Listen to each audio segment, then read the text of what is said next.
বকটি সুন্দরপুর জঙ্গলে থাকতো, কিন্তু সেই জঙ্গলে মাছের খুবই অভাব ছিল। বকটি একটা সময় সিদ্ধান্ত নেয় সে জঙ্গল ছেড়ে চলে যাবে, কিন্তু সেই সময় তার ডিম পাড়ার সময় হয়। ওই টাইমে সে চলেও যেতে পারে না। তারপর সে সিদ্ধান্ত নিল ওই জঙ্গলেই একটা বাসা বানাবে। এখানে ডিম পারলে আমার বাচ্চার খাবারের অভাব হবে না, এই বলে সেই বকটি এখানেই ডিম পাড়া শুরু করে দিল। আর তার ডিমে বেশ কিছুদিন ধরে তা দিচ্ছিল।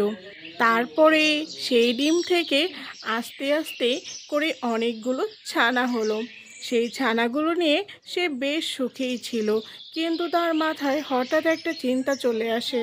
আমার ছানাগুলো তো খুব কান্না করছে মাছ খাওয়ার জন্য, কিন্তু এখন মাছ কোথায় পাই? দেখি গিয়ে কোথাও পাওয়া যায় নাকি, জঙ্গলে যা মাছের অভাব।